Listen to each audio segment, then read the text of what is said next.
The sound of forks clinking against plates filled the unsettling silence over our Wednesday night dinner. I stared across the table at Rowan, my husband of 6 years, searching his face for any sign of the loving man I had married. But his eyes avoided mine as he hastily shoveled pasta into his mouth. My gaze drifted to his phone lying next to his plate. A notification blinked provocatively as if daring me to unlock it. Against my better judgment, I gave in to temptation. Rowan didn't notice as I leaned over and entered the unlock code. His acting skills had become that convincing. The message glared at me like a blatant accusation. Can't wait to feel you inside me again. Meet at our place in an hour. The sender's name was Marcel. I reread it, my heart pounding as the words etched into my mind like shards of broken glass.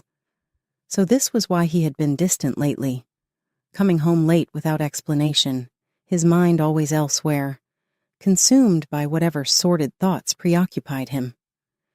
"Everything okay, honey?"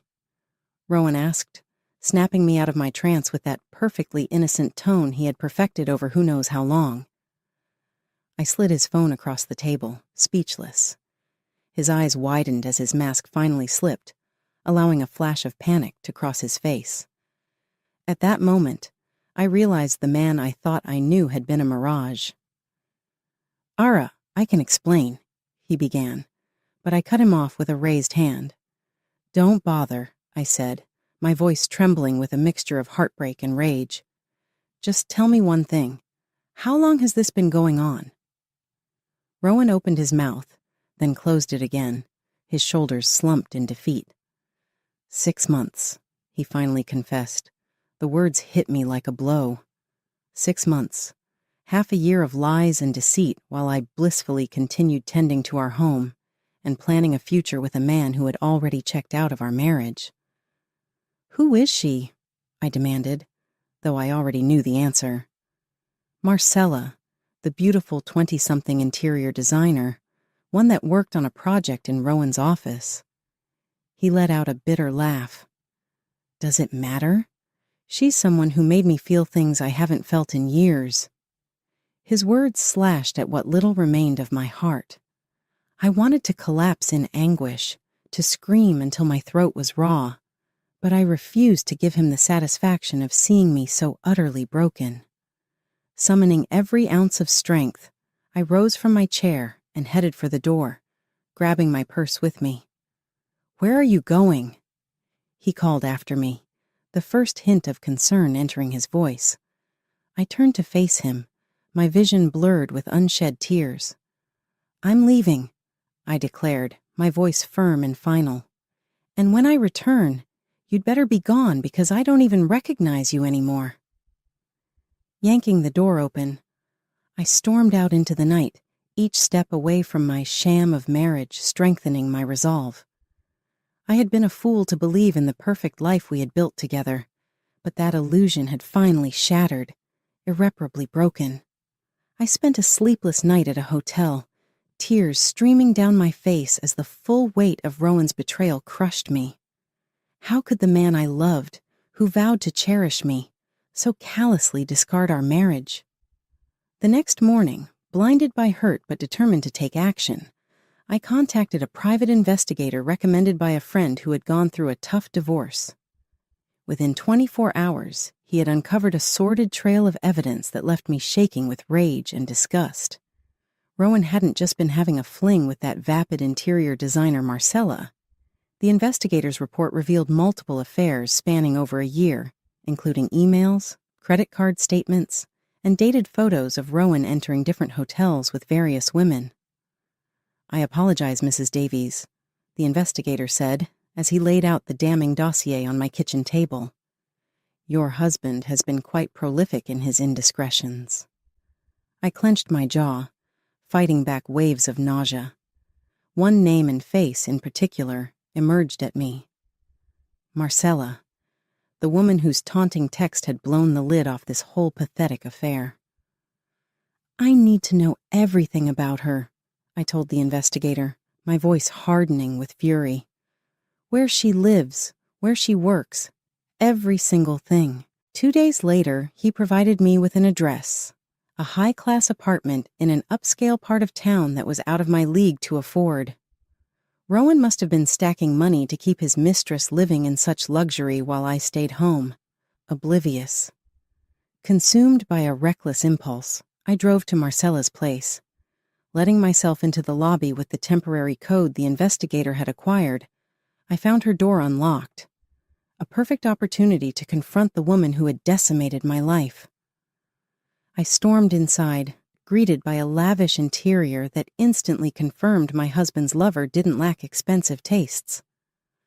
"Hello," a silky voice called from another room. "Rowan, is that you?"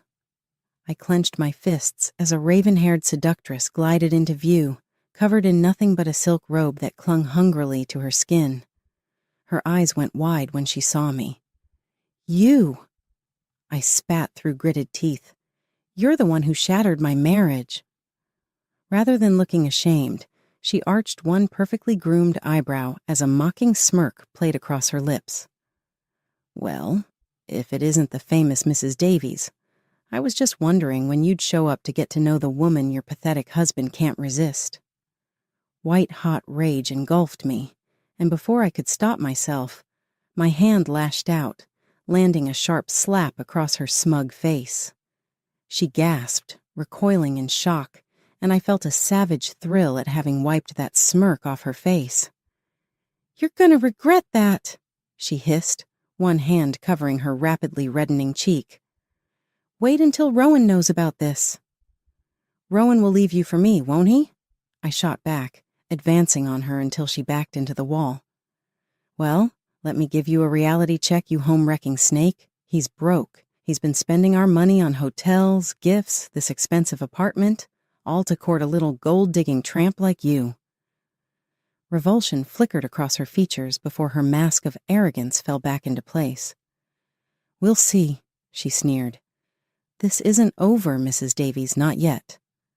I watched in disgust as she moved away, my desire for revenge burning hotter than ever before. "No," I thought bitterly as I stormed out. "This is just starting."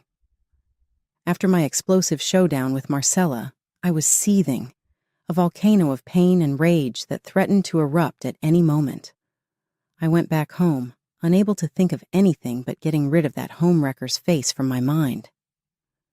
Rowan was already there, having moved his essentials into the guest bedroom at some point during my vengeful errand. His eyes went wide when he saw me storm through the front door.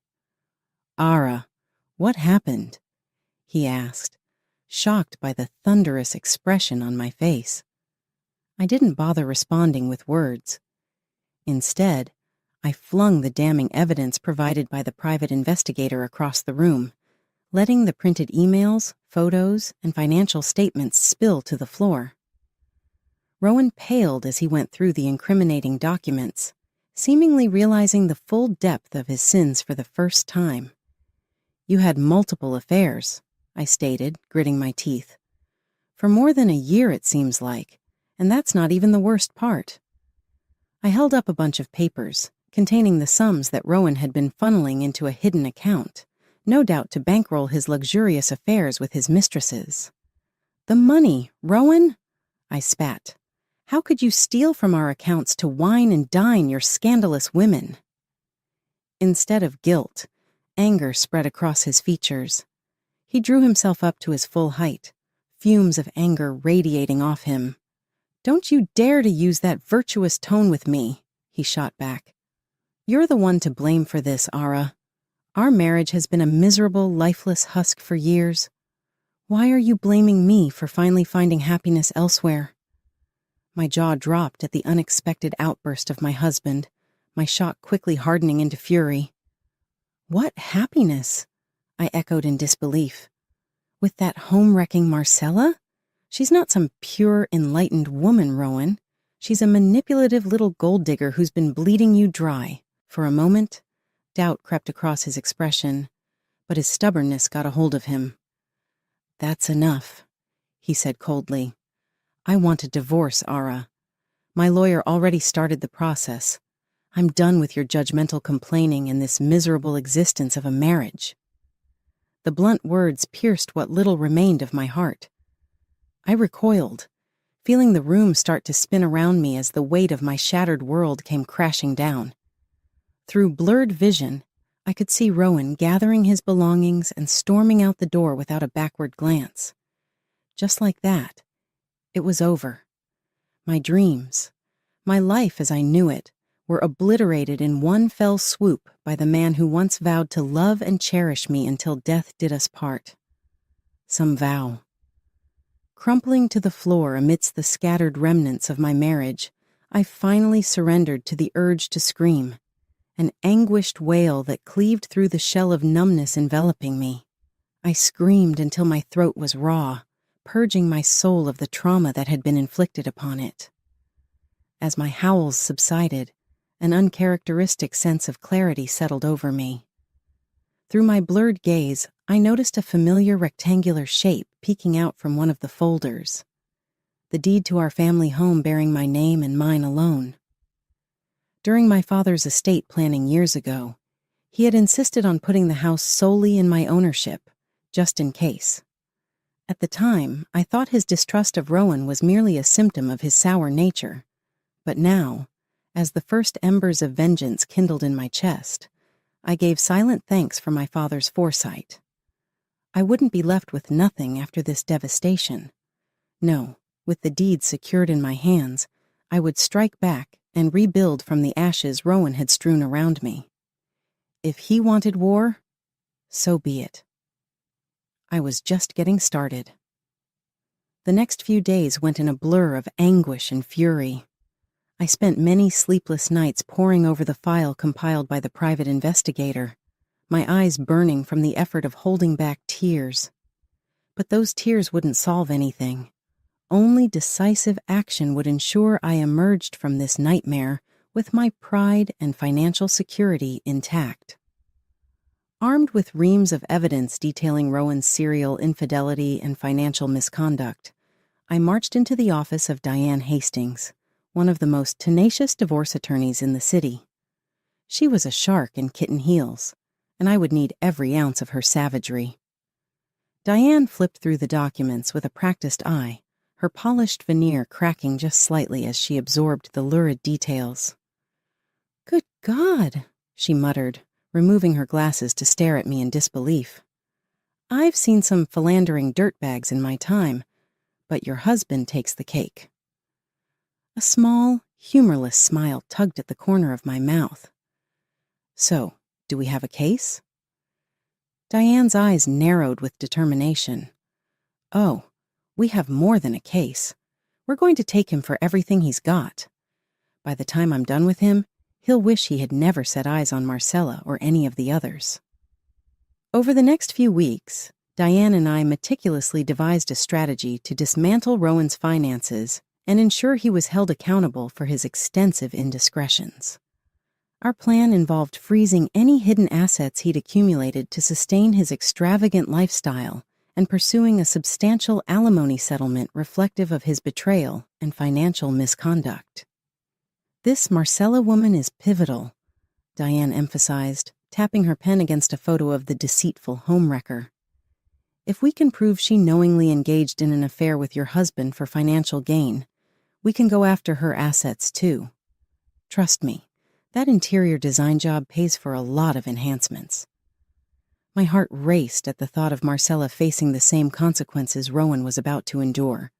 Since our confrontational encounter at her apartment, she had vanished from public view, likely biding her time while relying on her lover's deep pockets to maintain her luxurious lifestyle.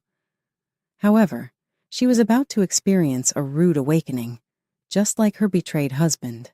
During this time, Rowan had fallen ominously silent, likely stewing in denial while fantasizing about a fresh start with his now fiancée-turned-mistress.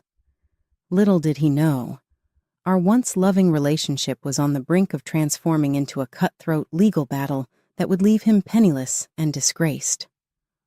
The volcano finally erupted when Diane unleashed a barrage of legal documents at Rowan's rented apartment, a motion to freeze all his assets, backed by irrefutable evidence of his lavish spending on extramarital affairs. He had no choice but to face the music in court and confront the ruin he had wrought. The sheer horror etched on his face during our initial hearing almost made enduring his cruel betrayal worthwhile. His arrogant mistress was conspicuously absent, perhaps having finally realized the precariousness of her situation before I dismantled her means of support. Rowan's initial expression of disgrace quickly turned to outrage as Diane ruthlessly presented the comprehensive evidence of his deceitful double life. Bank records, hotel receipts, and other damning documentation revealing his infidelity. His lawyer could only stammer helplessly, overwhelmed by the devastating case we had meticulously prepared. "You're making a big mistake," Rowan snarled after the humiliating proceedings, flagging me down in the courthouse lobby. For a fleeting moment, the man I had once loved flickered in his eyes. "Ara, we can stop this. We can work things out. Start over." I regarded him with icy disdain as Diane looked on, ready to pounce if he dared to push further. "Did you honestly think I would just slink away and let you ride off into your pathetic second life?" I asked, reveling in the sting of my words. His eyes narrowed, anger seeping back into his expression. "This isn't you, Ara. You're not vindictive." I took a step closer, my voice low and steady. "You don't get to define who I am anymore, Rowan. You lost that right the moment you chose betrayal over loyalty." He opened his mouth to respond, but Diane stepped in between us. "I suggest you save your breath for your lawyer, Mr. Davies," she said, her tone icy. "You're going to need it." Rowan glared at Diane, then turned back to me. "This isn't over," he spat. In the aftermath of that explosive first hearing, the legal battle between Rowan and me descended into a swamp of vicious accusations. His lawyers hurled claims at me, fabricating evidence, alleging secret affairs with other men, as if trying to muddy the waters, all while conveniently overlooking his indiscretions paid for by him over our marriage. I braced against their attacks, focusing on the righteous fury fueling me every time I recalled his betrayal. Diane assured me these were desperate diversions to cloud the truth. "The evidence is solid," she affirmed with clinical certainty. "We just need one chink in his elaborate facade, and everything unravels." Fate seemed intent on providing that chink most unexpectedly.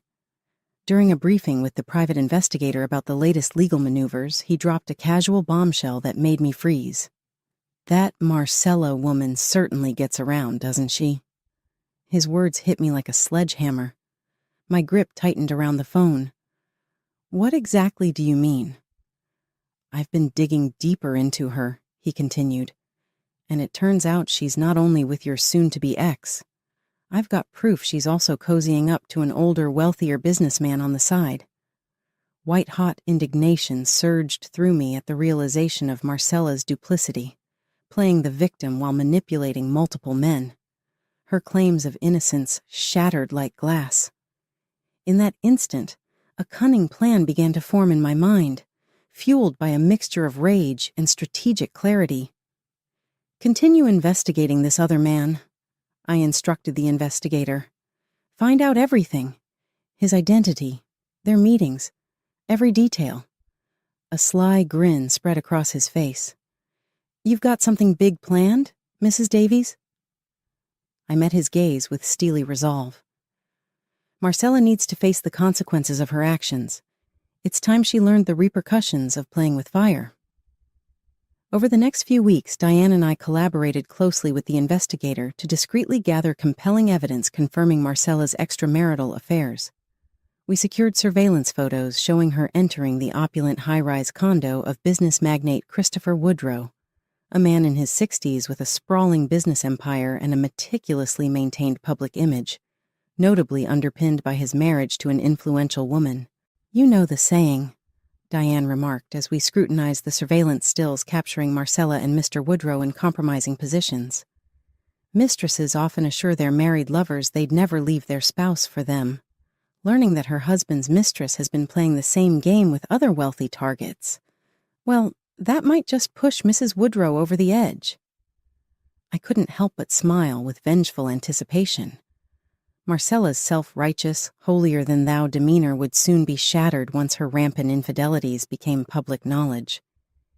If she believed she could manipulate the institution of marriage for her own gains, it was time for her world to implode as well. And Rowan? When the footage of his beloved fiancée engaging in dalliances with other affluent men surfaced, any lingering sympathy he harbored for her would evaporate. It would be the ultimate humiliation for a man who had forsaken his family for Marcella's empty promises of love. They were both perfect targets, consumed by greed, arrogance, and lust, now unwittingly awaiting the reckoning I meticulously prepared. After weeks of quietly amassing incriminating receipts, photographs, and phone records, everything was set for my retaliatory strike.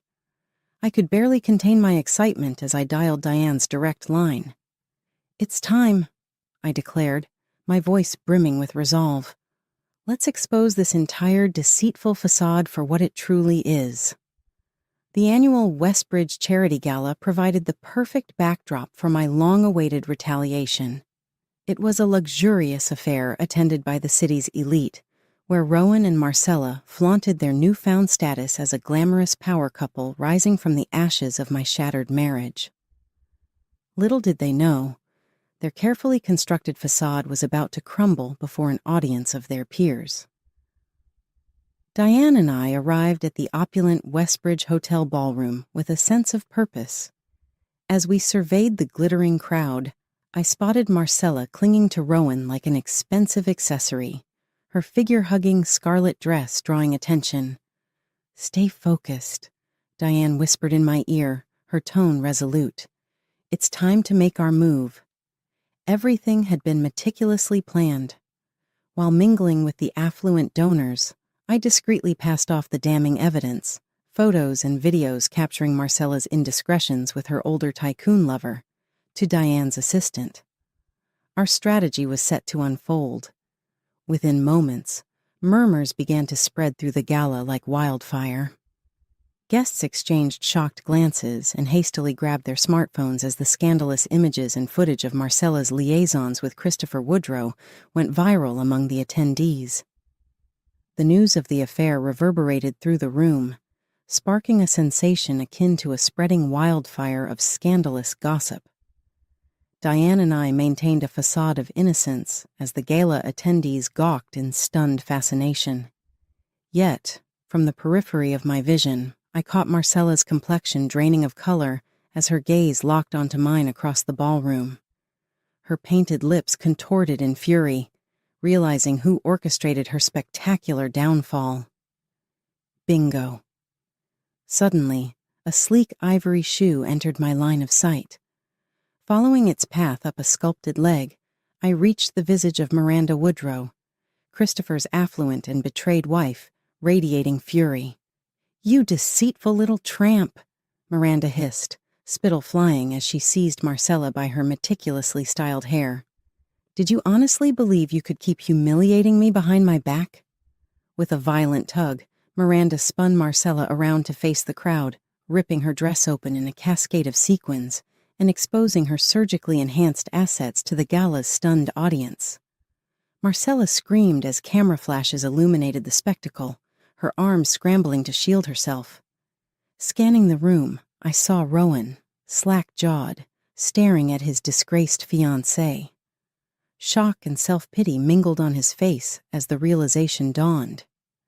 Marcella had merely been exploiting him as another wealthy benefactor to fund her opulent lifestyle. The poetic justice of seeing them both publicly humiliated on this grand stage filled me with dark satisfaction. As Marcella broke free from Miranda's grasp and fled the ballroom in tears, Rowan turned to me with an empty, haunted stare. Across the sea of horrified guests, our eyes met, and I allowed my triumph to radiate through my expression. "You brought this upon yourself," I mouthed silently, letting the words hang in the air like the lingering scent of vindication. His jaw tightened as he offered a fleeting nod, an admission that my vengeance had indeed exacted its toll on our shattered lives. With that silent exchange, he pivoted and retreated from the gala, disappearing into the growing void in the crowd, leaving behind a trail of utter disgrace and ruin. I sipped my champagne, allowing the delicious moment to linger on my tongue as Diane materialized at my side. "Well, I do believe this evening has been a full and resounding success, right, Mrs. Davies?" she murmured with a proud smile. A grin stretched across my face as I remembered the catastrophic scene my revenge had wrought. "You don't know the half of it," I replied, "but I do think this is just the beginning of something beautiful." In the aftermath of the Westbridge Gala calamity, Rowan did what any disgraced, recently humbled man would do. He came slinking back crying, begging for mercy. I'll admit, seeing him out of his arrogant self provided a wicked sort of satisfaction. The pain I felt due to this drama was vanishing. Now, sitting across the table from me in Diane's office, he looked more like a kicked stray than my husband of 6 years. "Alara," he choked as I raised an eyebrow at him. I don't know what to say. I don't have words. What happened with Marcella? God, I was such a fool." Rowan shifted uncomfortably in his seat, his gaze flickering between my piercing stare and the stark reality of his misdeeds laid bare. The weight of my words hung heavy in the air, punctuated only by the soft hum of the air conditioning in Diane's office. For a moment, silence reigned, amplifying the tension between us. Rowan began, his voice faltering as he struggled to find the right words. "I know I messed up, Alara. I was weak, selfish. I took everything for granted." His admission hung between us, raw and unfiltered. It was the closest he had come to acknowledging the depth of his betrayal without excuses or deflections. "I don't expect you to forgive me," he continued, his tone tinged with desperation. "But I want to try to make amends somehow. I've been in therapy, trying to understand why I did what I did. I want to change, Alara. I need to change." I remained unmoved, my expression a mix of disbelief and simmering anger. The wounds he inflicted ran deep, cutting through trust and love like a relentless blade. Yet beneath my veneer of stoicism, a small voice whispered, a whisper of the man I once loved, the faint echo of our shared past before it shattered into irreparable fragments. "You had so many chances, Rowan," I finally replied, my voice quiet but unwavering. "And every time you chose betrayal. You don't get to undo that. Not now, not ever." Rowan's shoulders slumped, the weight of my words visibly crushing him. He nodded slowly, a defeated acceptance settling over him. For a moment, remorse flashed in his eyes, genuine and unguarded. "I understand," he murmured, his voice barely above a whisper. "I'll accept whatever you decide." With those words, the last flicker of hope extinguished. The man who once held my heart in his hands had gambled it away, leaving only shattered remnants in his wake. As Rowan rose to leave, his footsteps echoed with the weight of finality, closing the chapter on a tumultuous saga that had reshaped us both irreversibly. "I was destroyed when I saw you with Marcella," he stammered. "She was just using me like some pathetic meal ticket to bankroll her lifestyle. When that footage got out, I realized that I've been blind for so long, how I failed you just because lust got a hold of me."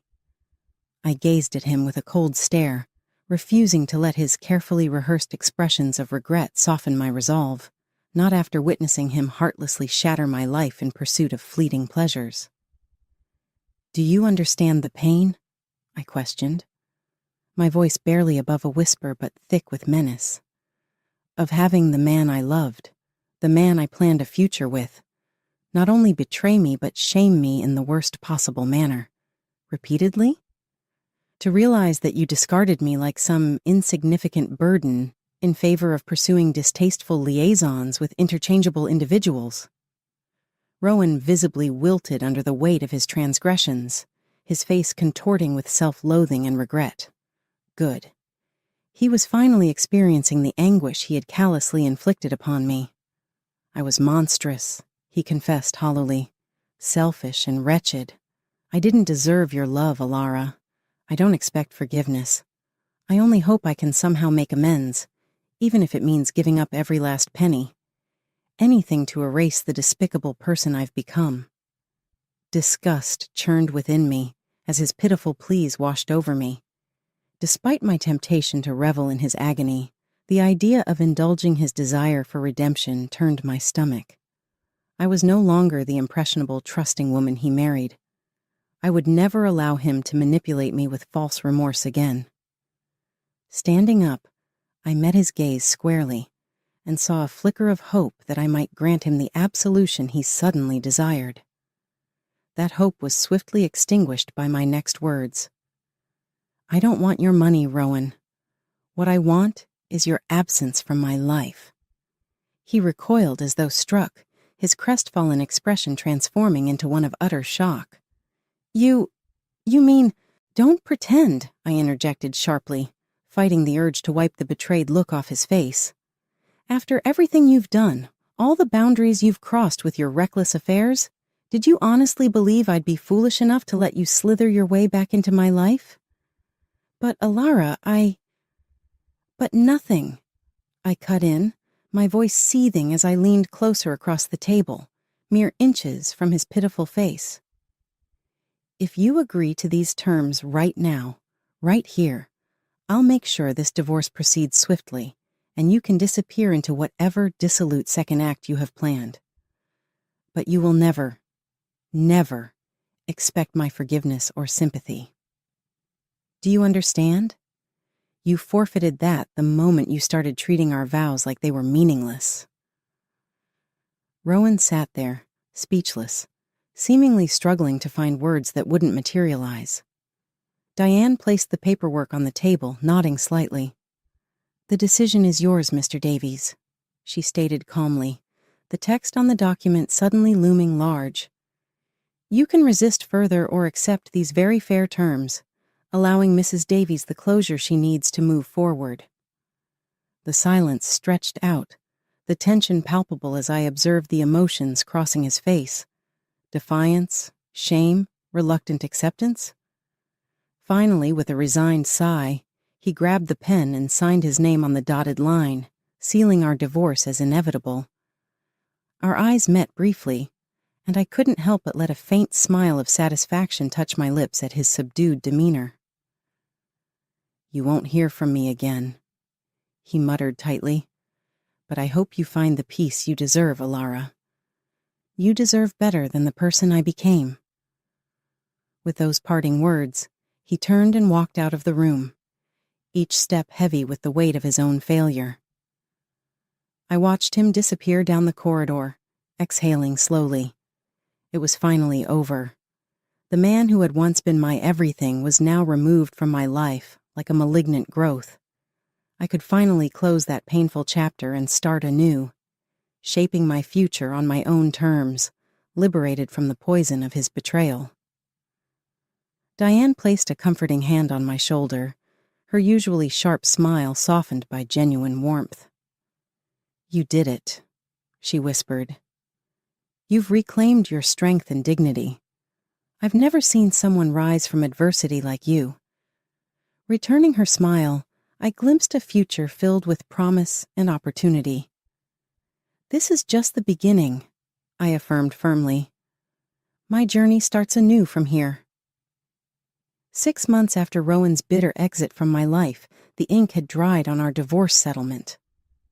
Thanks to Diane's relentless legal efforts, I emerged from the wreckage of my marriage with the majority of our shared assets, including the family home where I could rebuild. As part of the agreement, Rowan was legally barred from any attempt to contact me, a condition he likely wouldn't have challenged anyway. Last I heard, he had retreated to lick his wounds in quiet shame, his reputation in tatters after our public and tumultuous split. I couldn't say I took pleasure in witnessing his downfall. My focus was now squarely on myself, on embracing the fresh opportunities unfolding before me. Still, there was a sense of closure in knowing the man who sought to dismantle me had faced his own reckoning. The media had voraciously dissected every facet of our divorce saga, casting me as the resilient wife who outlasted her unfaithful husband. A narrative that, while somewhat sensationalized, brought a bitter sense of vindication. It was an unexpected role, yet one I accepted with a wry sense of gallows humor. After enduring the turmoil caused by Rowan, I refused to remain a victim. My future would be defined by strength, resilience, and the determination to forge something positive from the ashes he left behind. Nearly 3 months after the divorce was finalized, I hosted a private gala at the Westbridge Hotel's ballroom, the very place where Marcella's downfall had unfolded months earlier. The room was adorned with towering centerpieces of fresh roses, and a string quartet set a refined ambiance. This time, there were no scandals or affairs to overshadow the event. Instead, the city's elite and affluent gathered for the inaugural fundraiser of Alara's Light, my namesake foundation dedicated to empowering women who had survived the trauma of infidelity and emerged stronger. During my speech that evening, applause thundered through the ballroom as I outlined the foundation's mission to provide counseling, legal support, and financial aid to women navigating divorce. A significant portion of the settlement I had secured from Rowan would kickstart crucial initiatives for Alara's Light. No woman should ever feel powerless in the aftermath of betrayal, I declared from the podium, meeting the eyes of the captivated audience with newfound confidence. Through compassion and community, we can lift lives from despair and foster resilience, just as I found strength in my own journey. As the speech concluded, a line formed swiftly with supporters and potential donors eager to contribute to the cause. I greeted each person warmly, my heart swelling with pride and purpose. Who would have imagined that the poised, confident woman commanding attention and respect was the same shattered soul from just a year before, lying broken on her kitchen floor? The transformation was nothing short of miraculous, a testament to unwavering determination and the pursuit of justice. "Mrs. Davies," he said warmly as his turn arrived, his voice carrying a faint British accent, "I must commend you on such a worthy and impactful mission. Your story of overcoming such heartbreaking adversity is truly inspiring." His presence and words intrigued me. He was a handsome man in his early 40s with hazel eyes that held a glint of admiration. "You're very kind," I responded, intrigued by his polished demeanor and obvious charm. "Nigel Douglas," he introduced himself with a roguish smile. "A friend of Christopher Woodrow's, though I suspect our circles have diverged quite significantly since his unfortunate personal matters." I couldn't help but smile at his understated reference to the scandal that had rocked Christopher Woodrow's life and marriage. Nigel's choice to distance himself from the disgraced mogul was deliberate. "I'm a journalist," he continued, seeming encouraged by my amused expression. "But I've always had a passion for telling stories like yours, of courage, resilience, and the triumph of the human spirit." There was an undeniable spark between us as our eyes met, a connection that felt unexpectedly charged and magnetic. "Well, Mr. Douglas," I replied, extending my hand with a playful smile, "if you're truly moved by those stories, perhaps we could discuss mine more intimately over a drink sometime soon." He took my hand with a firm, warm grip, holding it just a bit longer than necessary, his hazel eyes sparkling with intrigue and something more. "I would be honored, Mrs. Davies," he said, his voice tinged with genuine interest. As I watched him disappear into the sparkling crowd of socialites, a giddy excitement surged within me, a feeling I hadn't experienced in a long time. It was the thrill of new possibilities and a future liberated from the pain of the past. Rowan's betrayal had almost broken me, but through sheer determination, I had transformed that devastation into a resounding victory. This evening, beneath the glittering chandeliers of Westbridge Hotel, marked the beginning of a new chapter, a testament to my resilience and newfound strength. No longer a victim, but a triumphant survivor, I was ready to forge my future